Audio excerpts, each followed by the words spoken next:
Hello friends, ಎಲ್ಲರಿಗೂ ನಮಸ್ಕಾರ. Kannada life ಸ್ಟೋರಿನಿಂದ ಪ್ರತಿಯೊಬ್ಬರಿಗೆ ತುಂಬ ಧನ್ಯವಾದಗಳು. ಗಂಡಸರೇ ನೆನಪಿಡಿ, ಪತ್ನಿಯರಿಂದ ಈ ವಿಷಯಗಳನ್ನು ಮುಚ್ಚಿಡಲೇಬೇಕು. ಪ್ರತಿಯೊಬ್ಬರ ದಾಂಪತ್ಯ ಜೀವನದಲ್ಲಿ ಸಣ್ಣ ಪುಟ್ಟ ತೋಡುಕ ಇದ್ದೇ ಇರುತ್ತವೆ. ಅವುಗಳನ್ನು ಅನುಸರಿಸಿಕೊಂಡು ಹೋದರೆ ದಾಂಪತ್ಯ ಸುಖಮಯವಾಗಿರುತ್ತದೆ. ಇನ್ನು ಗಂಡ ಹೆಂಡತಿ ನಡುವೆ ಜಗಳವಾದರೆ ಇರಬೇಕೆಂದರೆ ಗಂಡಂದಿರು ಈ ಕೆಲವು ವಿಷಯಗಳನ್ನು ನೆನಪಿನಲ್ಲಿಟ್ಟುಕೊಳ್ಳಬೇಕು. ಪ್ರತಿಯೊಂದು ಸಂಬಂಧವು ನಿರಂತರವಾದ ಪ್ರೀತಿ ವಿಶ್ವಾಸದ ಮೇಲೆ, ಅದರಲ್ಲೂ ದಾಂಪತ್ಯ ಜೀವನದಲ್ಲಿ ಪ್ರೀತಿ ವಿಶ್ವಾಸದ ಜೊತೆಗೆ ತಿಳುವಳಿಕೆ ಕೂಡ ಅತ್ಯಗತ್ಯ ಎಂಬುದರಲ್ಲಿ ಸಂದೇಹವಿಲ್ಲ. ಇವುಗಳಲ್ಲಿ ಯಾವುದೇ ಒಂದು ಕಡಿಮೆಯಾಗದರೂ ಸಂಬಂಧ ಕಡಿಮೆ ಬೀಳುತ್ತದೆ. ದಾಂಪತ್ಯ ಎಂದೇ ಅಲ್ಲಿ ನೀವಿಬ್ಬರು ಪರಸ್ಪರ ಎಲ್ಲವನ್ನು ಹೇಳುತ್ತೀರಿ ಮತ್ತು ಹಂಚಿಕೊಳ್ಳುತ್ತೀರಿ.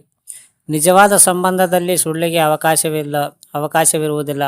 ಆದರೆ ಗಂಡಸರು ತಮ್ಮ ಹೆಂಡತಿಯರ ಮುಂದೆ ಹೇಳಬಾರದ ಕೆಲವೊಂದು ವಿಷಯಗಳಿವೆ. ಅವು ಯಾವುದು ಎಂದು ನಾವಿಲ್ಲಿ ತಿಳಿಸಿದ್ದೇವೆ. ಅರ್ಥ ಮಾಡಿಕೊಂಡಿದ್ದೇವೆ ಎಂಬ ಭ್ರಮೆ. ಮದುವೆಯಾದ ಹೊಸದರಲ್ಲಿ ಎಲ್ಲವೂ ಸರಿಯಾಗಿಯೇ ಇರುತ್ತದೆ. ಪ್ರತಿಯೊಬ್ಬರು ತಾವು ತಮ್ಮ ಸಂಗಾತಿಯ ಚೆನ್ನಾಗಿ ಅರ್ಥ ಮಾಡಿಕೊಂಡಿದ್ದೇವೆ ಎಂದೇ ತಿಳಿದಿರುತ್ತದೆ. ಹಾಗಾಗಿ ನಾವು ತಮ್ಮ ಮನಸ್ಸಿನಲ್ಲಿರುವುದನ್ನೆಲ್ಲ ಹಾಗೆಯೇ ಬಿಚ್ಚಿಡಲು ಪ್ರಯತ್ನಿಸುತ್ತೇವೆ. ಆದರೆ ಕೆಲವೊಂದು ವಿಷಯಗಳ ನಿಮ್ಮ ಸಂಗಾತಿ ಇಷ್ಟವಾಗದೇ ಇರಬಹುದು ಎನ್ನುವುದರ ಗಮನದಲ್ಲಿ ಇಟ್ಟುಕೊಳ್ಳಬೇಕಾಗುತ್ತದೆ. ಅಂತಹ ಕೆಲವು ಅಂಶಗಳನ್ನು ನಾವಿಲ್ಲಿ ನೋಡೋಣ. ಇತರ ಸ್ತ್ರೀಯರನ್ನು ಹೊಗಳಿದಿರಿ. ಸಾಮಾನ್ಯವಾಗಿ ಯಾರಾದರೂ ಸುಂದರವಾಗಿರಬಹುದು ಅಥವಾ ಚೆನ್ನಾಗಿ ಕಾಣಿಸುವವರು ನೋಡಿದರೆ ಅವರು ಬಹಳ ಚೆನ್ನಾಗಿ ಕಾಣಿಸುತ್ತಿದ್ದಾರೆ ಎಂದು ಹೊಗಳುವುದು ಸಾಮಾನ್ಯ ಅಭ್ಯಾಸ. ಆದರೆ ನೀವು ತಪ್ಪಿಯೂ ನಿಮ್ಮ ಹೆಂಡತಿ ಮುಂದೆ ಪರಸ್ತ್ರೀಯನ್ನು ಹೊಗಳಿದಿರಿ.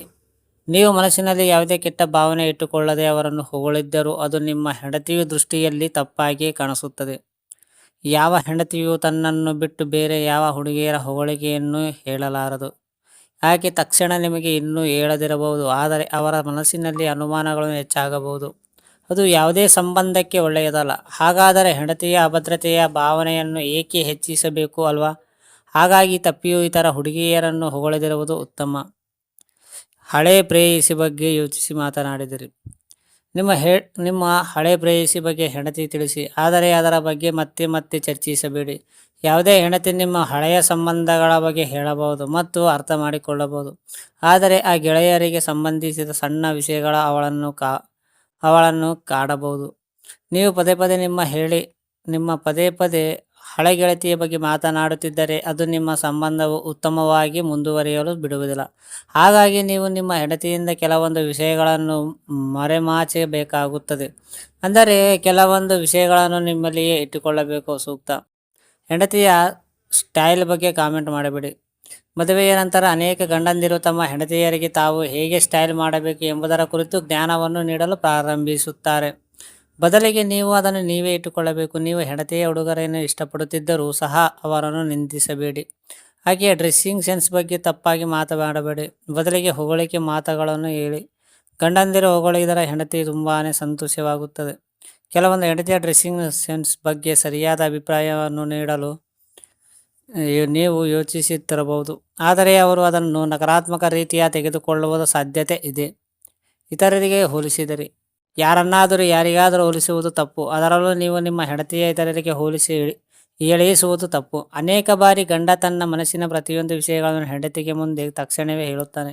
ಆದರೆ ಅವರಿಗಿಂತ ಚೆನ್ನಾಗಿ ಕಾಣುವ ಹುಡುಗಿ ಇನ್ನೊಬ್ಬಳಿದ್ದಾಳೆ ಎಂದು ಹೇಳಿದಾಗ ಅವರಿಗೂ ಆಸೆಯು ಮತ್ತು ಕೋಪ ಬರುತ್ತದೆ. ಇಂದಿನ ಮಹಿಳೆಯರು ಸ್ವಾತಂತ್ರ್ಯರಾಗಿರಬೇಕೆಂದು ಬಯಸುತ್ತಾರೆ. ಅಂತಹ ಪರಿಸ್ಥಿತಿಯಲ್ಲಿ ತಮ್ಮ ಹೆಂಡತಿಯ ಬೇರೆ ಯಾವುದೇ ಮಹಿಳೆಯರ ಹೋಲಿಸುವುದು ಅವರಿಗೆ ನೋವುಂಟು ಮಾಡುತ್ತದೆ ಮತ್ತು ಅದು ನಿಮ್ಮ ಸಂಬಂಧದ ಮೇಲೆ ನೇರ ಪರಿಣಾಮ ಬೀರುತ್ತದೆ. ಅದು ಆಕೆ ನಿಮಗೆ ಬಗ್ಗೆ ತಪ್ಪು ಅಭಿಪ್ರಾಯ ಮೂಡುವಂತೆ ಮಾಡಬಹುದು.